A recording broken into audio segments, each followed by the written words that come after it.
할렐루야, 반갑습니다. 버티성서학당 사도신경 두 번째 시간입니다. 어떻게 한 주간 잘 보내셨나요? 버티성서학당 첫 번째 시간을 마무리하고 임직식 등 여러 가지 행사들도 있었고요. 어느덧 일주일이 이렇게 지나서 두 번째 시간을 맞이하게 됐습니다. 우리 함께 이렇게 두 번째 시간을 시작하게 된 것이 너무나 감사하고 이 사도신경의 내용에 대해서 더욱 깊이 들어갈 수 있는 시간들이 되기를 오늘도 간절히 소원해 봅니다. 지난 시간 잘 들으셨나요? 지난 시간에는 우리가 사도신경의 전반적인 이해를 다루고 믿음에 대해서, 그리고 나는 전능하신 아버지 하나님 천지의 창조주를 믿습니다, 첫 문장에 대해서만 이야기를 나누었습니다. 네, 제가 강의안에 다 드렸죠? 두 번째 강의안인데요, 목차를 보시면 오늘은 성자이신 예수님에 대해서, 유일하신 아들 예수 그리스도, 성령으로 잉태되어 동정녀 마리아에게서 나신 분, 고난받고 십자가에 못 박혀 죽으시고 사흘 만에 죽은 자 가운데서 부활하신 분, 이 세 가지 부분에 대해서 이야기를 나누려고 합니다. 네, 오늘은 좀 일찍 들어가 보면 유대교와 기독교의 차이에 대해서부터 한번 이야기를 나눠볼까 합니다. 유대교, 지금 현재에도 이스라엘 본토에서 믿고 종교 생활이 이루어지고 있는 유대교와 우리가 믿고 있는 기독교의 차이점은 무엇일까요? 사실 우리가 앞서 다루었던 성부 하나님에 대한 부분까지는 유대교와 특별히 차이점이 없을 것 같습니다. 구약의 하나님, 전능하신 하나님을 믿는 것, 창조주 하나님을 믿는 것, 크게 다르지 않을 것입니다. 그런데 어디에서 차이점이 분명하게 드러나냐면, 그들은 예수님을 인정하지 않고 우리는 예수님을 믿음의 대상으로 고백한다는 점이죠. 네. 실제로요, 사도신경에서 예수님을 고백하는 부분, 그 분량은 상당합니다. 성부 하나님에 대해서 앞선 그 한 줄, 전능하신 아버지 하나님 천지의 창조주, 이 한 줄, 그리고 성령을 믿습니다, 나는 성령을 믿으며 라고 이렇게 한 줄 고백한 거에 대해서 반면에 성자이신 예수님에 대해서 고백하는 내용은 굉장히 많죠. 굉장히 많습니다. 이 예수님에 대한 분량이 많다는 것의 의미가, 그러나 성부, 성자, 성령 하나님 중에서 성자이신 예수님이 제일 중요하시다, 가장 그분 예수님이 높으시다, 이런 것을 나타내는 것은 아닙니다. 다만 기독교 신앙에 있어서 성자이신 예수님께서 그만큼 핵심적인 사역을 하셨다는 것을 의미하기도 합니다. 또 이렇게 분량이 많아진 데에는, 예수님에 대해서 고백하는 분량이 많아진 데에는 이유가 있기도 한데요, 그것은 초대교회이건 현대이건 시대를 막론하고 대부분의 이단들이 예수님의 존재를 두고 왜곡된 해석을 함으로써 발생해 왔습니다. 그렇기 때문에 예수님에 대한 정확한 고백은 아주 중요했다고 볼 수 있죠. 그러다 보니까 이제 고백의 내용이 정확하게 하기 위해서 많아졌다라고도 볼 수 있겠죠. 또 한 측면으로는 예수님이 실제로 이 역사 속에서 사셨던 인물이다 보니, 그래서 그분에 대해서 표현하기를 많이 생겼다라고도 볼 수 있을 것 같습니다. 자, 그래서 오늘 예수님에 대해서 고백하는 내용을 함께 다뤄보고 이야기하려고 하는데, 오늘이 예수님을 끝까지 다루진 않고 유일하신 아들부터 해서 부활하신 분까지의 고백의 내용을 다뤄보려고 합니다. 자, 이제 시작해 볼까요? 네, 첫 번째는 우리가 사도신경에 들어가면서 가장 처음으로 이런 문장을 만나게 되죠. 그는 유일하신 아들, 그의 유일하신 아들 우리 주 예수 그리스도를 믿습니다. 여러분, 누군가가 여러분에 대해서 소개한다면, 혹은 여러분이 누군가에 대해서 소개하게 된다면 어떻게 표현하시겠습니까? 그 사람이 누구인지를 가르쳐 주는 것이 가장 중요하겠죠. 그래서 이름이 뭔지, 누구의 아들인지, 뭐 가족관계, 그리고 어떤 그분의 정체성을 나타내는 이런 부분들에 대해서 먼저는 이야기하게 될 것입니다.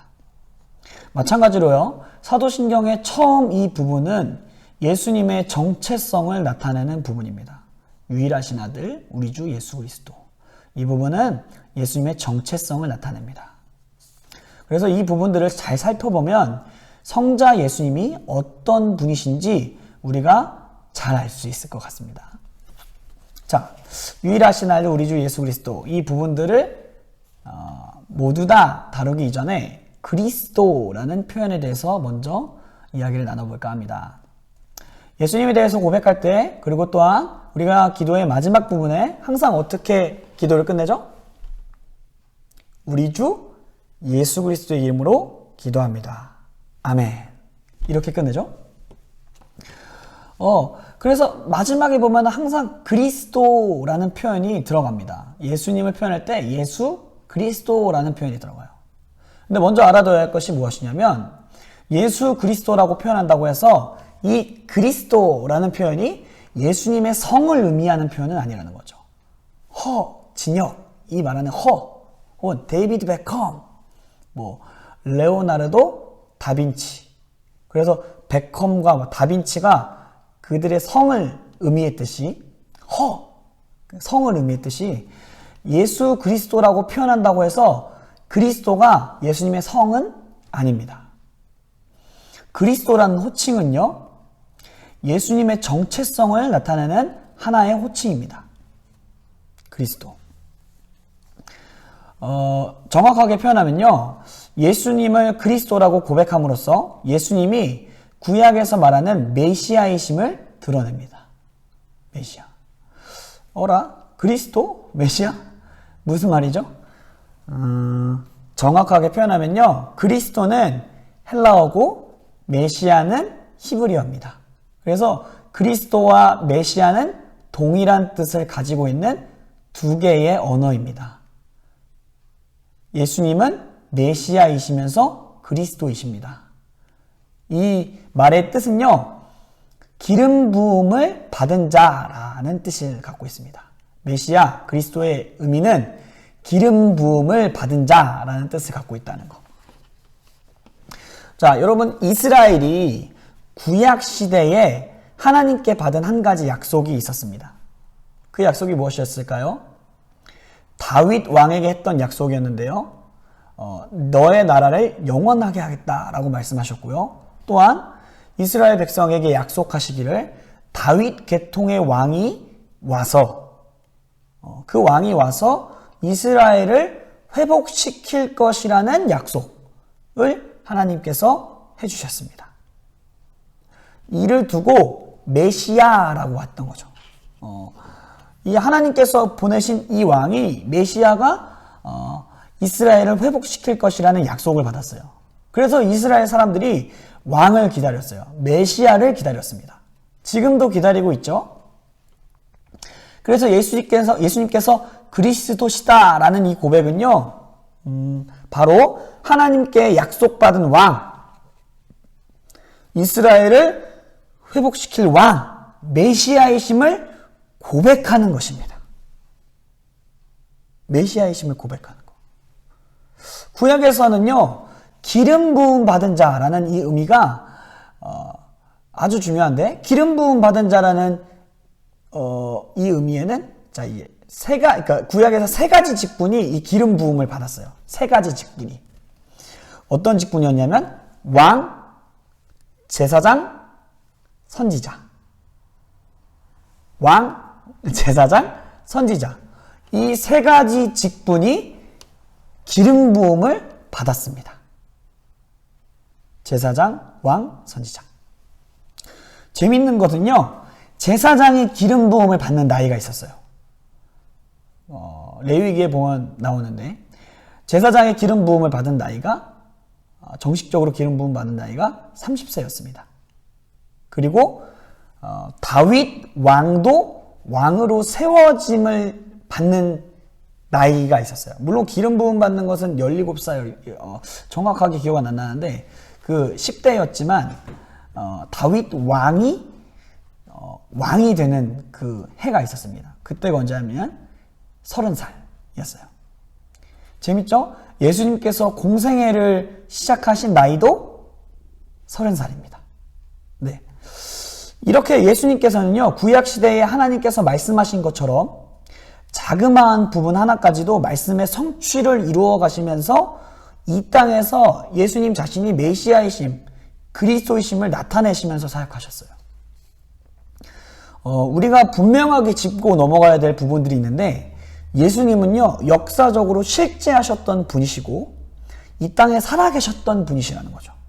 그래서 이런 부분들이 그냥 사건별로 짜맞추는 것이 아니라, 기독교의 어떤 교리를 위해서 짜맞추는 것이 아니라 분명하게 역사적으로 증거되고 그렇게 살아계셨던 분이 말씀하셨던 것들, 그리고 그렇게 행동해 오셨던 것들을 기반으로서 우리가 볼 수 있는 점이라는 거죠. 예수님께서는 역사 속에서 하나님께서 보내신 메시아이심, 그리스도이심을 분명하게 드러내셨습니다. 이를 예수님의 수제자인 베드로가 고백하고 있죠. 마태복음에서 예수님은 당신은 그리스도시요 살아계신 하나님의 아들이십니다 라는 고백을 합니다. 그래서 예수님을 구원자로 보고 왕, 선지자, 제사장이신 분으로 보는 겁니다. 히브리서에서 예수님을 표현하기를 우리의 죄를 대신 지시고 하나님과 우리 사이를 연결하신 중보자, 대제사장으로서 고백하고요. 마태복음에서는 가장 첫 장인 1장에 다윗 왕 계열로 오신 왕이심을 고백합니다. 예수님이. 그리고 마태복음 28장 18절에서는 부활하신 예수님께서 고백하시기를, 말씀하시기를 하나님께서 하늘과 땅의 모든 권세를 내게 주셨으니 라고 말씀하시면서 예수님이 이 세상의 왕이심을 고백하고 말씀하고 계시고요. 또한 예수님께서 하신 모든 사역들이 말씀을 전하고 병을 고치시고 귀신을 내쫓는 이런 것들이 선지자의 사역으로서 역사하셨습니다. 주님께서. 그야말로 이 땅에 오셔서 구원자로서, 메시아로서, 기름 부음 받은 자로서의 모든 사역들을 하셨던 것이죠. 그래서 이 예수님을 향해 그리스도다, 메시아다 라고 하는 이 고백은요, 일맥상통하게 하나님의 아들이라는 고백과도 이어집니다. 하나님의 아들이라는 고백. 구약에서는요, 메시아를 표현할 때 하나님의 아들이라고 말합니다. 하나님의 아들. 그리고 신약에서도 예수님께서 하나님과 이렇게 관계를 가지실 때, 하나님에 대해서 기도하고 하나님께 고백할 때 하나님 아버지, 그리고 너희는 이렇게 기도하라. 하늘에 계신 우리 아버지여, 아빠라고 하시는 부분들을 많이 찾아볼 수 있죠, 우리가. 즉 메시아이신 예수님은 하나님의 아들이심을 말씀하셨던 분입니다.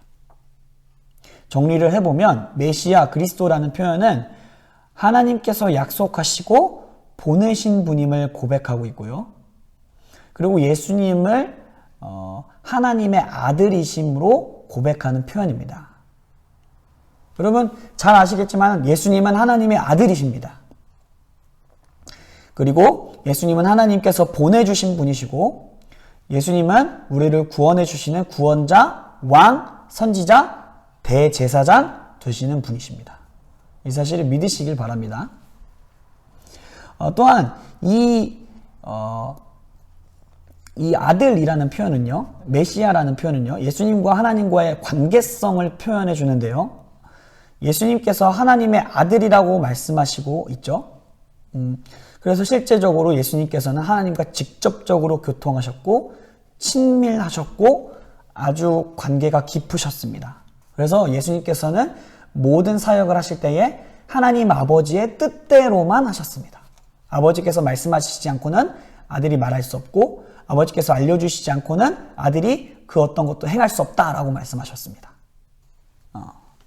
그래서 예수님께서 하신 모든 사역들은요, 이 땅에서 하신 모든 사역들은 하나님 아버지의 뜻대로 하신 사역들이셨어요.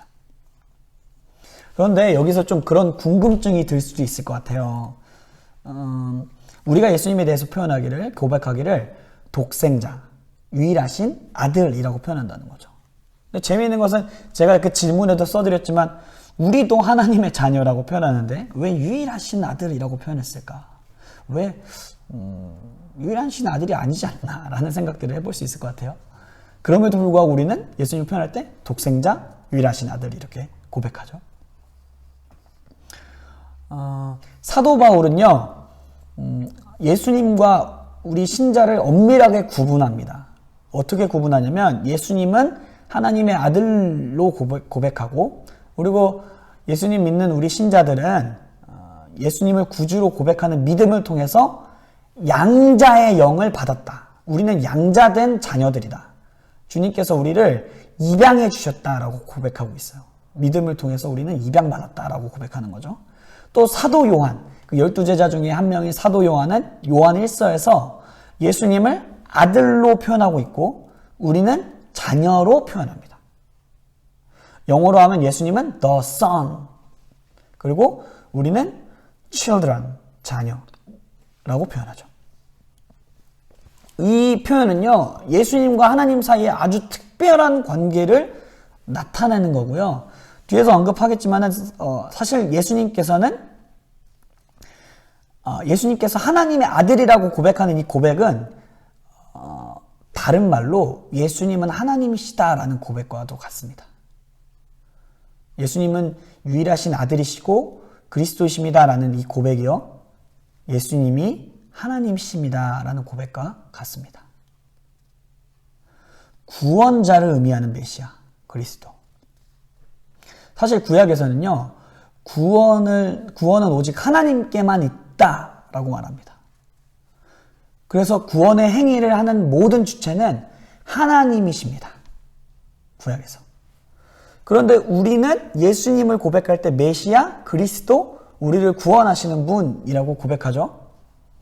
즉, 우리를 구원하시는 분이라는 이 고백은 예수님이 우리의 하나님이시다라는 고백과도 같습니다. 유일하신 아들 예수 그리스도는 예수님과의 관계성을 표현하기도 하면서 예수님께서 하나님의 아들이심과 동시에 하나님이심을 고백하는 대목입니다. 또한 우리가 살펴볼 수 있는 대목이 하나 더 있죠. 중간에 나오는 우리 주라는 표현이에요. 우리 주. 퀴즈를 하나 내보겠습니다. 구약에서 하나님을 표현하는 세 글자가 있습니다. 하나님을 표현하는 세 글자. 뭐죠? 여호와입니다. 여호와. 하나님께서 출애굽기에서 모세에게 가장 처음으로 말씀해 주신 이름인데요. 여호와, 야훼라는 이름입니다. 그런데 되게 신기하게도 신약에서는 이 여호와라는 표현이 전혀 나오지 않아요. 여호와라는 표현이. 그래서 혹자들은 구약의 하나님과 신약의 하나님이 다르시다라고 말해요. 구약의 하나님과 신약의 하나님이 다르시다. 그래서 우리는 신약의 하나님을 믿어야 된다라고 말합니다. 이게 무슨 말이죠, 대체? 이게 무슨 말이죠? 정확히 말씀드리면 표현이 다릅니다. 표현이 달라요. 제가 교환에 알파벳으로 네 글자를 써드렸습니다. YHWH라고 써드렸는데요. 이를 두고 이스라엘에서는 신성사문자라고 표현합니다. 신성사문자. 하나님께서 모세에게 가르쳐주신 이름이 바로 이 알파벳이에요. YHWH. 그러니까 히브리어로 하면 다른 것인데 그 영어로 표현될 때는 YHWH입니다. 여기서 모음을 붙여서 여호와, 야훼가 된 것이죠. 그런데 이스라엘 사람들에게 큰 문제가 있었어요. 이 부분들에 대해서. 그게 뭐였냐면 이스라엘이 언약의 계명, 하나님과의 약속의 계명으로 받은 10계명에 세 번째 계명이 있는데 그것이 무엇이냐면 너희는 하나님의 이름을 망령되이 부르지 말라라고 말하는 그 계명이었어요. 그러다 보니까 죄 있는 상태에서 이 이름을 부를까봐, 아주 신성한 이름인 이 이름을 부를까봐 두려워했고 이스라엘 민족은 이 네 글자를 부르는 것을 거의 금기시했습니다. 두려워했습니다. 그래서 성경을 낭독할 때에도, 성경을 읽을 때에도 심지어는 이 네 글자가 나오면 야훼 하나님이라고 이렇게 읽지 않았고 아도나이라고 바꿔서 읽었어요. 아도나이. 여호와 하나님이 뭐를 하셨다. 그럼 이거를 바꿔서 말하면은 히브리어는 야훼 엘로힘 이렇게 나와야 되거든요. 그런데 이것을 바꿔서 기록은 야훼라고 되어 있는데 이것을 읽을 때에는 아도나이 엘로힘 이렇게 읽은 것이죠. 지금도 이스라엘 사람들은 아도나이라고 읽습니다. 그리고 이 아도나이라는 뜻이 무엇이냐면 나의 주님, my Lord 라는 뜻입니다. 그러니까 하나님의 이름을 부르지 않고 하나님과 나의 관계를 의미하는 나의 주라는 호칭으로서 대체해서 읽었던 것이죠. 헬라어로 기록된 신약에서는요, 여호와로 기록하지 않습니다. 이 표현으로 기록한 거죠. 나의 주. 그러니까 나의 주, 주님이라는 표현으로 기록한 것입니다. 그래서 구약의 하나님과 신약의 하나님은 같은 분이 맞습니다. 구약의 하나님과 신약의 하나님은 같은 분이십니다. 그런데 기록이 다르게 되어 있는 것이죠. 구약에서는 여호와, 신약에서는 주님. 구약의 여호와, 신약의 주님. 이렇게 표현된 것입니다. 그런데 이 표현을 우리가 누구에게 썼죠? 예수님께 썼어요. 예수님께. 우리가 첫 강의에서도 얘기했듯이 초대교회 신앙 고백의 초기 단계는 예수님은 주님이십니다 였어요. 그 말인즉슨 예수님을 하나님으로 고백했다는 것이죠. 우리도 마찬가지죠. 예수님을 하나님으로 고백합니다. 우리 주 예수 그리스도. 신약에서요, 이를 명백하게 드러내는, 대변하는 구절이 있는데 어느 구절이냐면 요한복음 20장 26절 말씀입니다. 우리 밑에 띄워드리겠는데 한번 같이 읽어볼까요? 도마가 대답하여 이르되 나의 주님이시오 나의 하나님이시니이다. 도마가요, 예수님께서 부활하셨다는 소식을 믿지 않습니다. 그래서 나는 그 손에 못자국을 넣을 때까지, 그 옆구리에 난 그 창자국에 이게 내가 손을 넣을 때까지는 믿지 않겠다라고 이렇게 이야기해요. 의심해요. 믿지 않습니다. 그런 도마에게 예수님께서, 부활하신 예수님께서 딱 나타나셔서, 자, 너가 보고 믿어라. 너가 믿지 않는 자가 되지 말고 보고 믿어라 라고 말씀하시면서 보여주시죠. 못자국과 창자국을. 그러면서 도마가 이 예수님을 보면서 고백하기를 나의 주님이시고 나의 하나님이십니다 라고 고백한다는 거죠. 이건 참 놀랍죠? 이 고백은요, 이 부활하신 예수님을 보면서 도마가 이분이 진짜 하나님이시구나 라는 고백을 한 겁니다. 하나님이십니다. 그래서 예수님께서 단순히 어떻게 존경받으실 어떤 주님, 사람으로서의 주님이 아니라 하나님이시다라는 고백을 한 것이죠. 물론 모든 신약에서의 주님이 복음서에 나오는 마르다가 예수님을 주님이라고 표현하거든요. 그런 주님에 대한 그런 표현들이 다 이런 의미를 가지진 않아요. 그렇지만 도마의 이 고백, 그리고 베드로의 고백은 우리 주라는 이 고백은 예수님을 하나님으로 고백한 것입니다.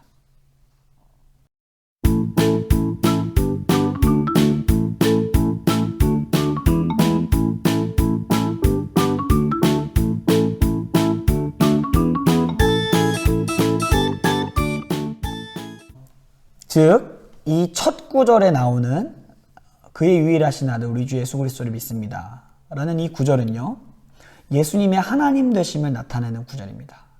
예수님의 신성을 중점에 두고 고백한 내용입니다. 예수님은 하나님이십니다. 또한 이 고백은요, 예수님과 우리의 관계를 나타내기도 합니다.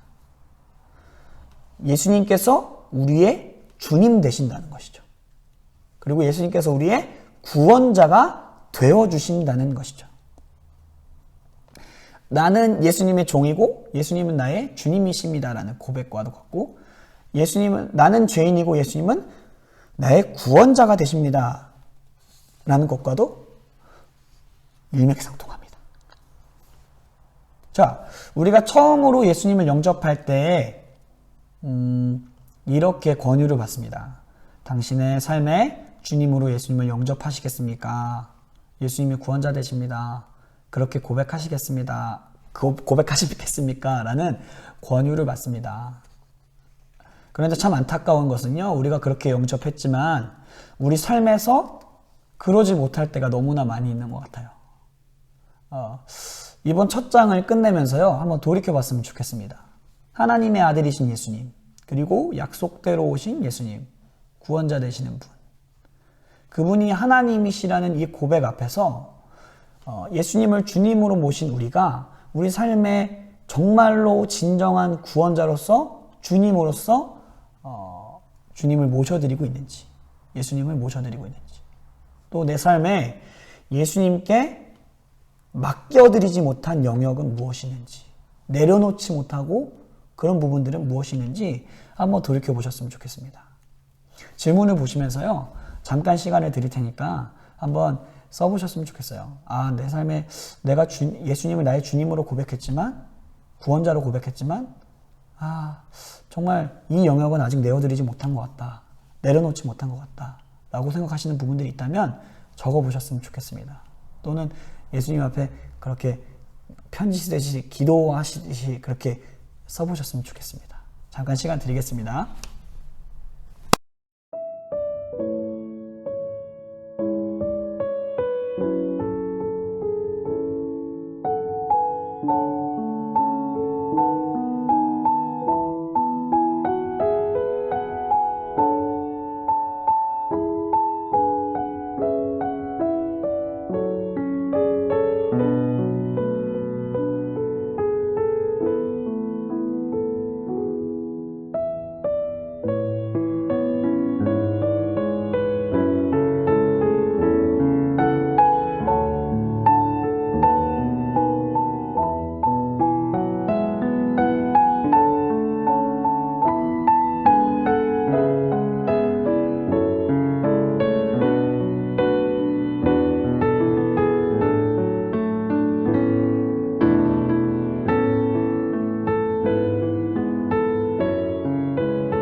네, 다들 적어보셨을까요?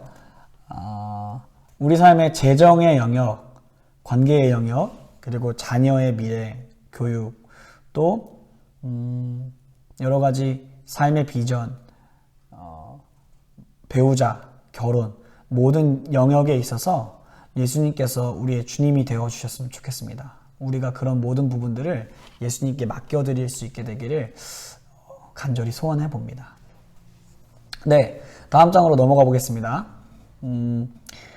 다음 장은 성령으로 잉태되어 동정녀 마리아에게서 나신 분이라는 챕터죠. 우리가 대강절 기간 12월 동안 아주 많이 듣는 설교입니다. 아주 많이 듣는 말씀이죠. 그리고 마태복음이나 누가복음 첫 장에 이 내용들이 아주 잘 나와 있습니다. 예수님께서 아기로 나실 때에 어떤 모습으로 어떤 과정으로 나셨는지를 나타내는 모습들이 나와 있죠. 명확하게 이 부분을 다시금 고백한다면, 우리가 이 부분에 대해서 명확하게 하고자 다시금 고백한다면, 예수님은요, 성령으로 잉태되셔서 남자와의 관계없는 어떤 처녀인 여성에게로부터 나신 분이십니다. 즉, 예수님께는 육신의 어머니가 되시는 이 마리아에게서 나실 때에 이 마리아가 어떤 남자와 관계를 가진 후에 예수님을 낳으신 것이 아닙니다. 예수님은 처녀인 마리아에게서 성령으로 잉태되셔서 이 땅 가운데 오셨습니다. 많은 사람들이 이 부분에서, 이 대목에서 반문하고 의문을 갖고 의심합니다. 이 말이 되냐. 아니 뭐 남자와 관계없이 어떻게 여자가 아기를 가질 수 있냐. 의학적으로 이게 말이 되는 일이냐. 여러분 생각해 보셨을까요? 의학적으로 이런 게 가능할까요? 우리가 그냥 사도신경을 고백하지만 이런 부분들을 아마나 특히나 모태신앙이라면 이런 부분들을 간과하고 넘어가는 부분들이 많은 것 같아요. 의학적으로 이런 부분들이 가능할까요? 가능하지 않습니다. 현대의학에 절대 가능하지 않은 일이죠. 남자와 여자가 관계없이 어떻게 남자의 그 정자와 여자의 난자가 만남이 없이 아기가 태어날 수 있겠습니까? 그런데 예수님께서는 이렇게 오셨다는 거죠. 근데 정말 재밌는 것은 우리가 하는 이런 질문들을, 사람들이 하는 이런 질문들을 당사자인 마리아도 했다는 것이죠. 누가복음에 보면 자신에게 그 소식을 가지고 온 천사에게 마리아가 반문을 해요. 어떻게 이런 일이 있을 수 있냐고. 나는 남자를 알지 못하는데, 나는 남자와 동침한 적이 없는데 어떻게 이런 일이 있을 수 있냐고 반문을 합니다. 그런 마리아에게 천사가 대답하죠. 가브리엘 천사가 대답하기를 성령의 능력으로 너에게 입혀질 것이고 하나님의 말씀으로는 능하지 못함이 없다라고 말합니다.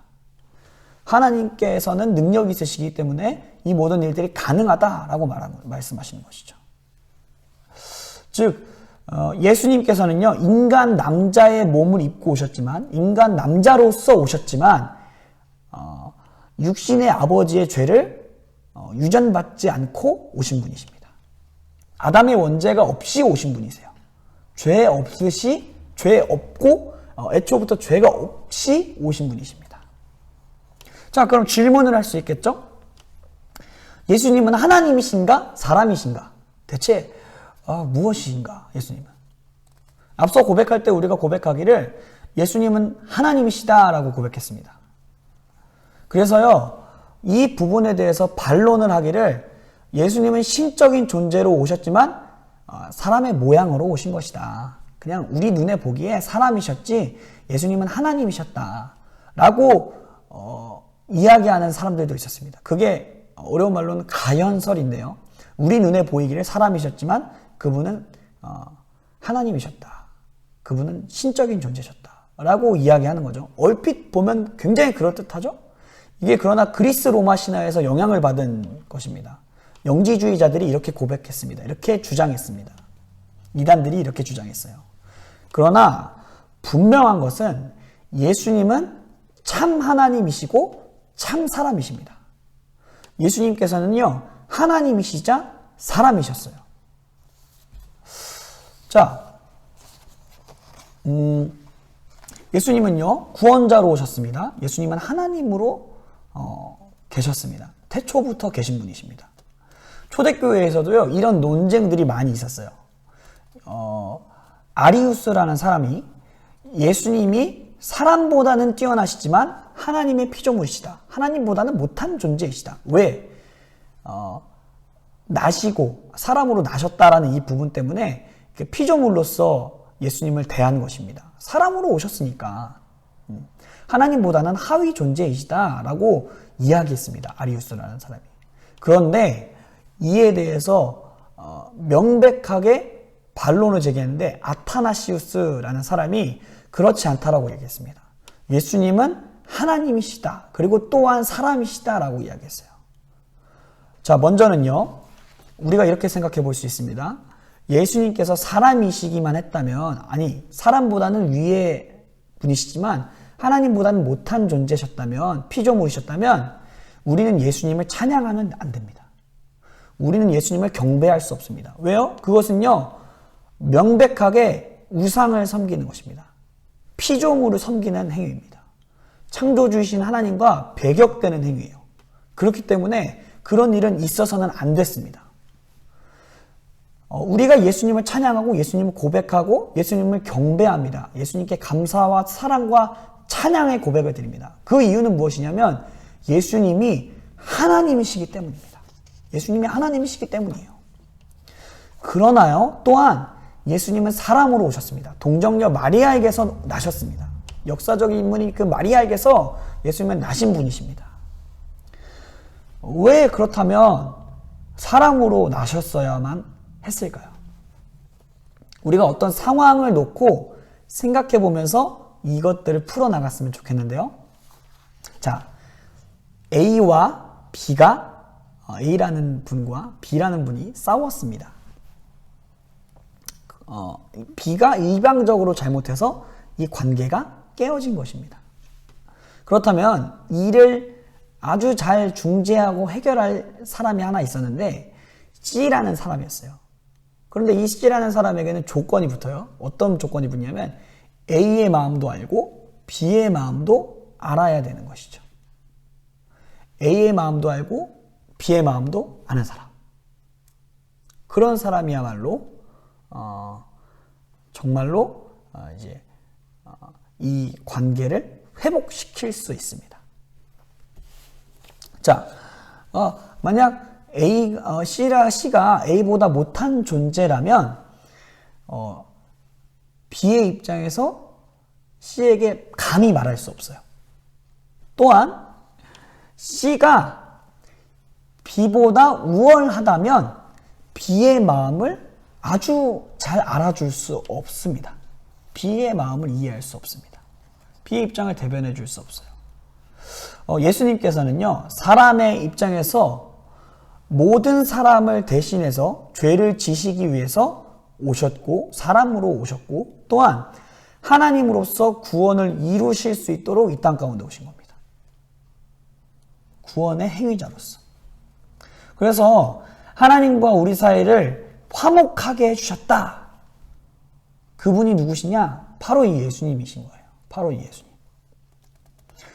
예수님께서 성육신 하셨다. 이 어려운 말로 이걸 성육신이라고 표현하죠. 주님, 성자이신 주님께서 육신의 몸을 입고 오신 거, 성육신 하신 거. 아주 이것은 희망적인 메시지예요. 우리를 향한 하나님의 사랑이 담긴 하나님의 행동이십니다. 왜냐하면 예수님께서 우리의 마음을 아신다는 거죠. 참 사람이셨던 예수님께서 하나님이시지만 사람이셨던 예수님께서 우리의 마음을 아신다는 겁니다. 예수님께서도 눈물도 흘리셨고 배도 고프셨고 피곤하시기도 했고 고난을 당하시기도 했고 피를 흘리시기까지 했습니다. 또한 마귀에게 시험도 당해보셨죠. 예수님이. 이분이 우리 주 예수 그리스도이십니다. 그 말인즉슨 우리의 피가 흘릴 때에 그 아픔이 어떤 아픔인지도 아시고 우리가 눈물을 흘릴 때에 그 감정이 어떤 감정이신지도 예수님께서 아신다는 거죠. 그냥 멀리 떨어진 하나님으로서만 예수님이 존재하지 않으시고 사람으로서 주님께서 오셨기 때문에 우리의 마음을 아주 잘 아신다는 겁니다. 그래서 정말 감사하게도 겸손하게 오신 이 땅의 왕이신 예수님께서 마리아에게서 나신 육신의 몸을 입고 오신 예수님이라는 이 고백은요, 우리가 이런 예수님을 믿는다는 것은 정말로 위로가 되고 정말로 감사한 일입니다. 히브리서 4장 14절부터 16절에도 고백하기를 이렇게 고백합니다. 우리의 대제사장이신 그분은 우리의 마음을 알지 못하시는 이가 아니고 우리를 동정하시는 분이시고 우리의 연약함도 아시고 친히 시험도 당하신 분이시다. 그래서 우리를 긍휼히 여겨주시는 분이시다. 그래서 우리가 그분 앞에 담대하게 때를 따라 돕는 은혜를 얻기 위하여 그 은혜의 보좌 앞에 나아가자라고 이야기합니다. 주님께서는 우리의 마음을 공감하십니다. 우리의 마음의 아픔을 다 알고 계십니다. 그래서 예수님께서 사람으로 오셨다는 것은 우리에게 너무나 감사하고 또한 그 누구보다도 예수님께서 우리의 마음을 공감해 주실 수 있는 분이라는 것을 뜻합니다. 네, 마지막입니다. 조금 많은 분량에 대해서 이야기해 보려고 하는데요. 많은 분량이지만 한 번에 조금 다뤄보려고 합니다. 고난받고 십자가에 달려 죽으시고 죽은 자들 가운데서 사흘 만에 이제 부활하신 분에 대해서 그런 예수님에 대해서 함께 나눠보고자 합니다. 우리가 이 예수님에 대해서 예수님의 고난에 대해서 들어가면서 가장 먼저 언급하게 되는 이름이 있습니다. 본디오 빌라도의 이름입니다. 왜 하필 이 이름이 사도신경에 들어가게 됐을까요? 왜 하필? 뭐 사실은 대제사장들이나 뭐 바리새인들, 사두개인들 이런 모든 사람들이 유대인 민족 지도자들이 예수님을 십자가에 못 박으라고 한 것이었고 본디오 빌라도는 넘겨줄 것밖에 없는데 왜 본디오 빌라도가 여기에 들어가게 되었을까요? 사도신경에요. 본디오 빌라도라는 이름이 들어감으로써 언급됨으로써 얻는 효과가 있습니다. 그것이 뭐냐면 역사적 진실성입니다. 역사적 사실성입니다. 본디오 빌라도라고 언급하는 그 순간부터 이 사도신경 안에 있는 예수 그리스도가 그 본디오 빌라도에게 고난을 받고 죽은 예수님이 됩니다. 우리가 믿는 예수가 여기 사는 예수, 저기 사는 예수, 여기 사는 예수가 아니라 바로 그 본디오 빌라도에게 고난을 받는 그 예수, 그분을 믿는다라는 고백도 되고요. 또한 이 사도신경의 역사적인 배경이 되는 것이죠. 역사적 배경. 실제로 살았던 인물로서 이 이름을 통해서 이 역사적으로 진실성을 갖게 되는 것입니다.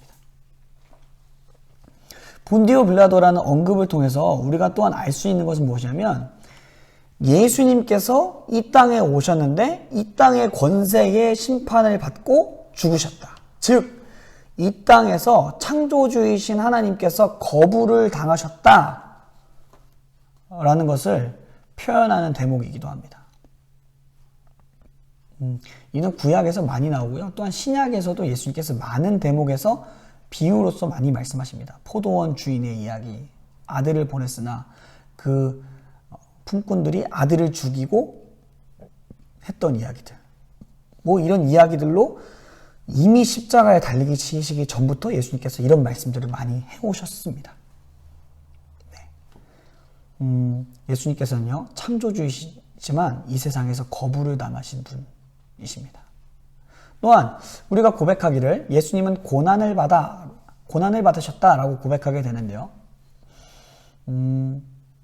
구약성경 이사야 52장 13절부터 53장 12절까지를 보면은 그 고난받는 종의 이야기가 나옵니다. 고난받는 종.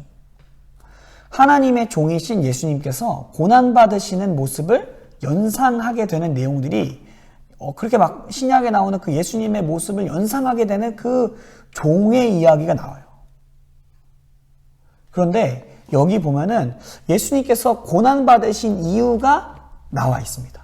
한번 찾아볼까요? 이사야 52장 12절부터 53장 제가 잘못 얘기했네요. 이사야 52장 13절부터 53장 12절까지 말씀. 이 조금 긴 말씀을 제가 다 읽진 않고요. 어떻게 하면 좋을까요? 개인적으로 한번 읽어보셨으면 좋겠어요. 그런데 이 부분들 중에서 몇몇만 읽어드릴게요. 자, 53장 4절 말씀입니다. 그는 예수님은 실로 우리의 질고를 지고 우리의 슬픔을 당하였거늘 우리는 생각하기를 그는 징벌을 받아 하나님께 맞으며 고난을 당한다 하였노라. 그가 찔림은 예수님께서 찔리심은 우리의 허물 때문이요 그가 상함은 예수님께서 상하심은 우리의 죄악 때문이라. 예수님께서 징계를 받음으로 우리는 평화를 누리고 그가 채찍에 맞음으로 우리는 나음을 받았도다. 우리는 다 양 같아서 그릇 행하여 각기 제 길로 갔거늘 여호와께서 우리 모두의 죄악을 그에게 담당시키셨도다. 그리고 7절에 보면요. 7절 하반절에 잠잠한 양같이 그의 입을 열지 아니하였도다. 도수장에 끌려간 어린 양으로서. 뭐 이런 내용들이 나와 있습니다. 고난받는 종의 이야기. 예수님께서 고난받으신 이유에 대해서 여기 이사야 말씀에서 말씀하기를 우리의 허물 때문에 우리의 죄악 때문에 고난을 받으셨다라고 이야기하고 있고요. 그가 징계를 받으심으로 우리가 평화를 누릴 수 있게 되고 그가 채찍에 맞음으로 우리가 나음, 치유함을 얻을 수 있게 되었다라고 말합니다. 자, 예수님께서 본디오 빌라도를 통해서 고난을 받으신 이유가 무엇입니까? 우리를 대신해서 고난받으신 것이고 그를 통해서 우리에게 평화와 나음과 치유를 주시고자 고난받으신 것입니다. 그러므로 인해서 예수의 이름에 치유함이 있고 예수의 이름에 평화로움이 있습니다. 예수님의 그 십자가의 공로를 믿을 때 그 고난당하심을 묵상하며 고백할 때에 우리가 감사할 수밖에 없고 우리를 위해서 고난당하신 것이고 그를 통해서 우리에게 치유와 평화를 주시기를 원하십니다. 이 사실을 우리가 믿는 것입니다. 또한 예수님께서는요, 십자가에 못 박혀 죽으셨어요.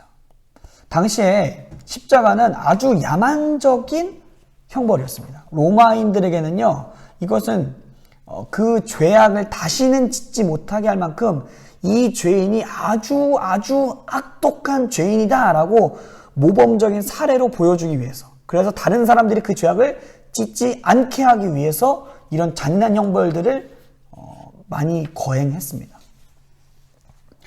굉장합니다. 이 형벌이. 이 팔목에 정말 대못을 받고요. 그리고 우리의 발목에 겹쳐서 그리고 90도를 이렇게 꺾어서 대못을 박습니다. 무게를 지탱할 수가 없어요. 그래서 자연스럽게 온몸에 힘이 들어가게 되고 막 온몸이 찢어지는 고통을 당하게 되고 호흡곤란이 옵니다. 십자가형을 당한 자들이 호흡곤란이 오고 이런 호흡곤란이 오게 되고요. 심장에 어마어마한 프레셔와 무리가 가게 됩니다. 이런 십자가형을 예수님께서 받으신 거예요. 이런 십자가형을. 구약 성경에는요, 나무에 달린 자마다 저주를 받은 자라고 했습니다. 우리 방금 이사야서를 읽었듯이 그가 징계를 받을 만해서 하나님께 징벌을 받고 징계를 받는다라고 이야기합니다.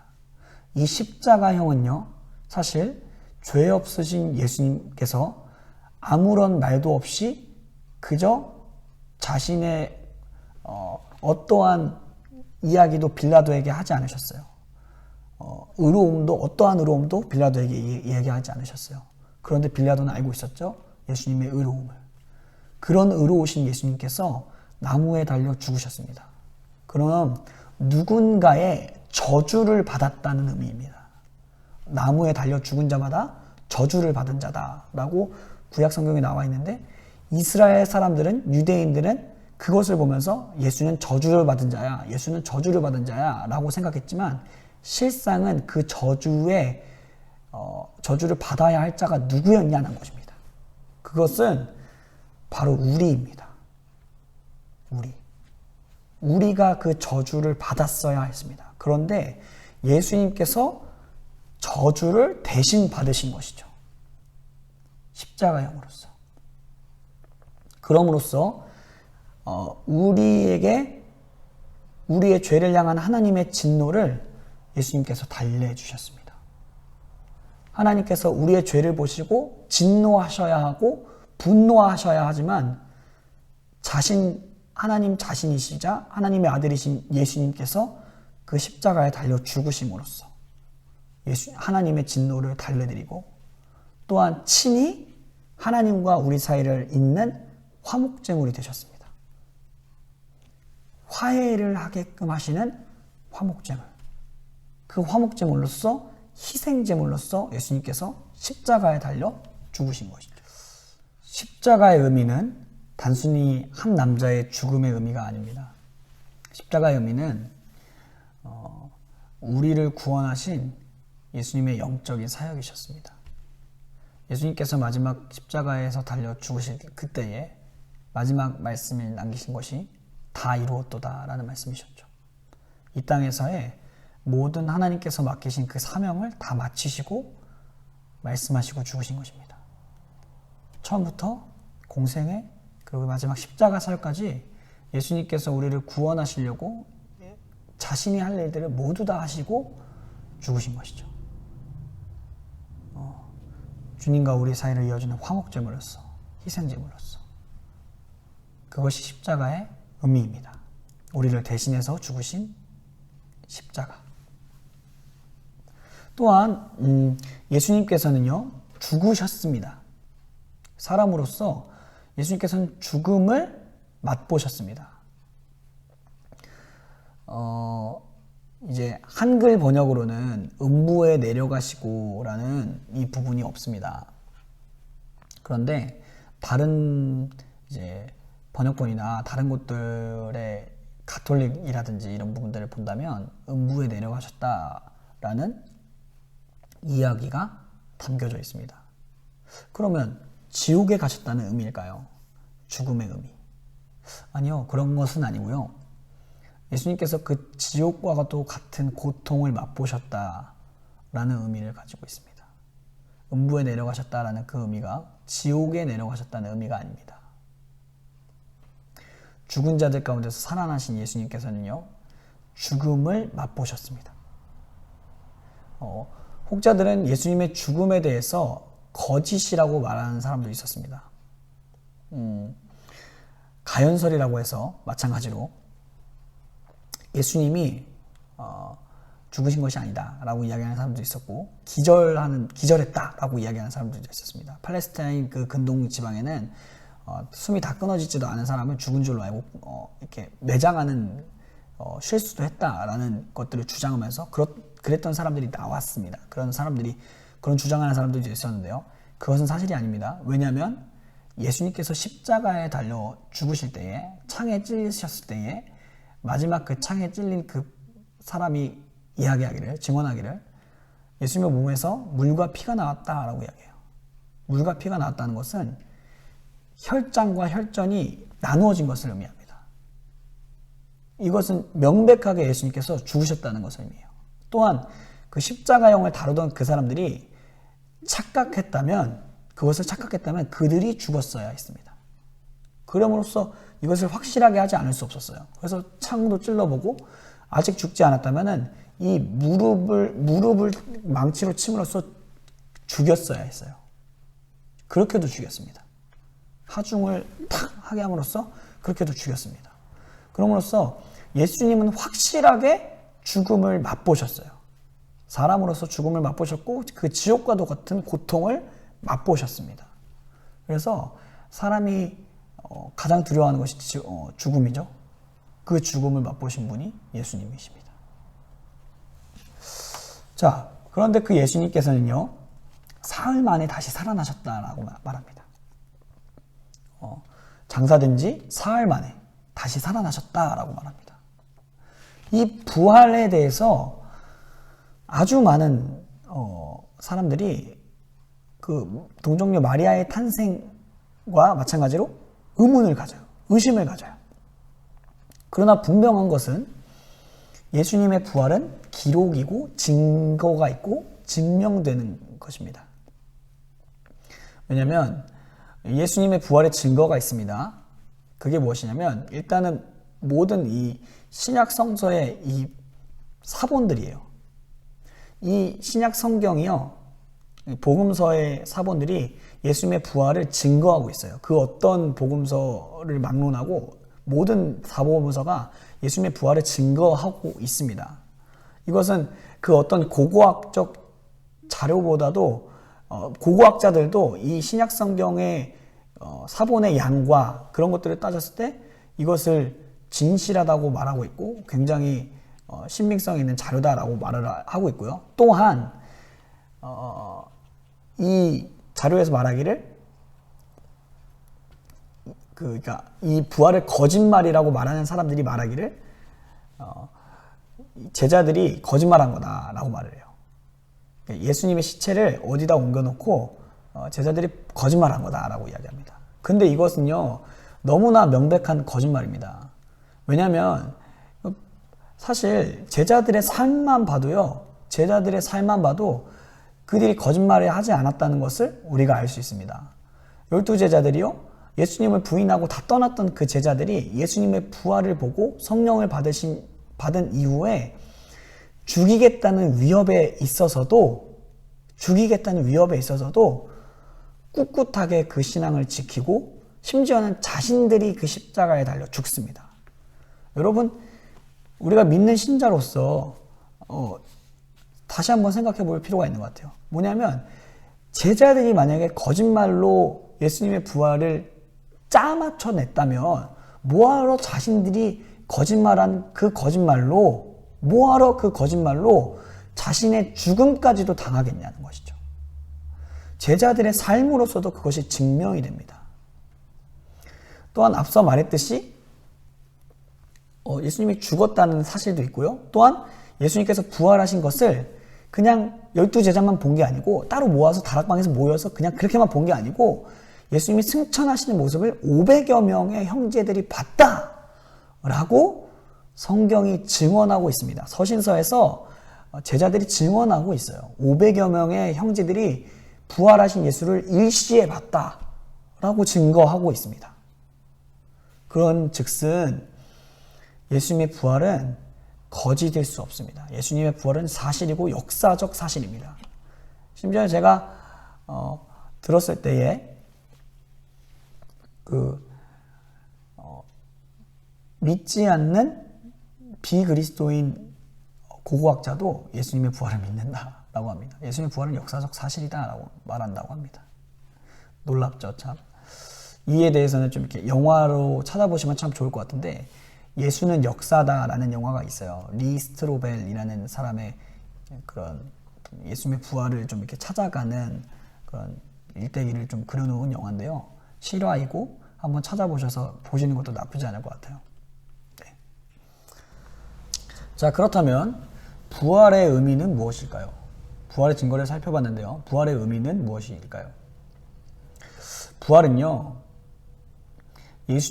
먼저는 예수님께서 의롭다는 것을 하나님께서 증명하신 것입니다. 하나님은 생사의 주관자이시면서 예수님을 부활시키셨다는 그 의미는 예수님께서 아무런 죄도 없이 죽으셨다는 것을 다시 한 번 더 말씀하시는 것입니다. 또한 그분의 행위가 의롭고 그 예수님께서 부활하셨다는 것은, 완전한 죽음 속에서 부활하셨다는 것은 예수님의 의로우심을 나타냅니다. 부활이라는 의미가 그런 의미를 가지고 있고, 또한 예수님께서 부활하셨다는 것은 사망의 권세, 죽음을 이기셨다는 것을 말합니다. 죄의 가장 강력한 무기, 사단의 가장 강력한 무기는, 죄의 가장 강력한 무기는 죽음입니다. 죽음. 그런데 이 죽음을 예수님께서 이기셨다는 거예요. 그리고 고린도전서 15장 20절에서 말하기를 잠자는 자들의 첫 열매가 되셨다라고 말합니다. 자, 잠자는 자들의 첫 열매, 죽은 자의 첫 열매가 되셨다. 예수님께서 그런 분이시다라는 것을 말합니다. 자, 첫 번째 열매가 열리면 두 번째, 세 번째 열매도 열리게 되어 있습니다. 그런즉슨 우리도, 예수 그리스도를 믿는 우리도 죽음을 이기고 주님께서 우리를 부활시켜 주실 것이라는 믿음을 얻게 되는 것이죠. 우리도 부활할 것입니다. 우리도 부활합니다. 그것은 예수님께서 부활하셨기 때문입니다. 자, 또한 이것은 영적인 의미로 바라볼 때는요, 우리의 자아가 죽을 때 그런 부활의 생명을 경험할 수 있게 됩니다. 또한 우리의 육신적인 자아가 죽게 될 때에 예수님께서 부활하시는 모습과 같이 예수님의 그 부활의 생명을 이 땅에서도 누리면서 살 수 있게 됩니다. 부활의 의미는요, 예수님의 의로우시다, 예수님께서 지금도 살아계시다, 또한 우리들의 첫 열매가 되셨고 나도 그렇게 부활할 수 있다. 그리고 이 땅에서 나의 자아가 죽을 때 그 부활의 생명을 경험할 수 있다. 이런 의미를 갖고 있습니다. 부활의 의미 아주 놀랍지 않습니까? 우리 모두가 죽음을 두려워하지 않고 진짜 죽음인 하나님과의 관계가 멀어지는 것, 하나님과의 관계가 끊어지는 것들을 오히려 두려워하면서 나의 자아가 죽고 내 마음대로 살고자 하는, 내가 주인 되려고 하는 나의 자아, 그런 자아가 죽고 부활 생명으로 살아가고 또한 부활을 소망할 수 있게 되기를 좀 주님의 이름으로 소원합니다. 소망해 봅니다. 네, 오늘은 이렇게 마치려고 합니다. 좀 많은 내용을 다루었죠. 앞서 예수님의 정체성, 탄생, 고난, 죽음, 부활까지 좀 많은 내용을 다루었는데 어떠셨나요? 네. 다음 주에도 마찬가지로 이 세 번째 시간을 통해서 더 귀한 시간 됐으면 좋겠습니다. 질문지가 있죠. 그리고 근거가 되는 성경 구절들이 있습니다. 이 질문지에 대해서 솔직하게 한번 답변해 보시고 잘 써보셨으면 좋겠습니다. 그래서 복습해 보는 시간, 또 나에게도 적용해 보는 시간들이 되셨으면 좋겠습니다. 그럼 다음 주에 뵙겠습니다.